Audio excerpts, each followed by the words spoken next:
Martin Freeman. All right. So Martin Freeman, of course, we know him. I forgot his character in the MCU, but he showed up Civil War, he showed up in Black Panther 2. But of course he's going to be in Black Panther Wakanda Forever. But he has some interesting things to say about Black Panther 2, because a lot of us are kind of wondering, and we're kind of curious to see, like, how are they going to do this without a T'Challa? How are they going to do this without Chadwick Boseman?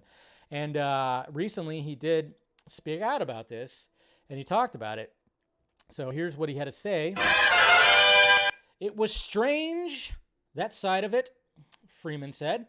On the one hand, you're making the film that you're there to make, and there are scores and scores of people on set joined in this endeavor to make the film. But there's also no question that at the heart of it, there's quite a gap now, and you felt it. With full respect to Ryan Coogler and everybody else who's sweating and bleeding to get this thing done properly, it was fun. It was enjoyable. I was in and out of it quite quickly, I think. But I like playing Everett Ross. That's, of course, the character. He's a very fun character to play. He's nicely simpatico for the story. He's a good guy. But it was odd, of course. It was odd with Chadwick Boseman not being there.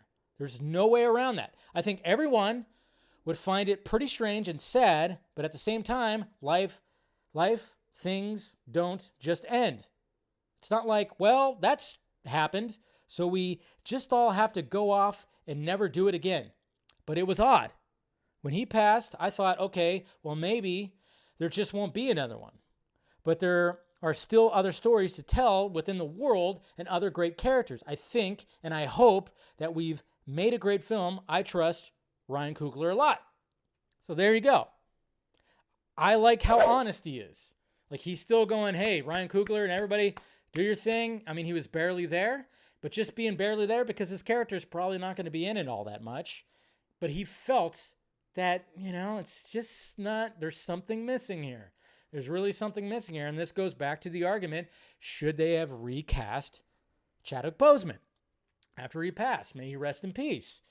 And even his brother said, yes, you should recast, because Chadwick Boseman himself would want that. He would want to have somebody else to continue the character of T'Challa. But with Marvel and Disney, just like, they get all scared because of cancel culture and backlash and all this stuff, which there would have been. But at the same time, it's like, I don't know. It's a difficult spot to be in, but at the same time, I think they should have just recast, to be honest. I mean, I'm curious to see what they do with the other characters, and I'm sure Coogler, because I like Coogler, he's a talented filmmaker. I'm sure he's going to bring us something pretty awesome, but at the same time, they should have just recast. They should have just recast, but guess we'll see. I'm kind of curious if it's going to actually come out this year. I think they're going to end up delaying it, but who knows?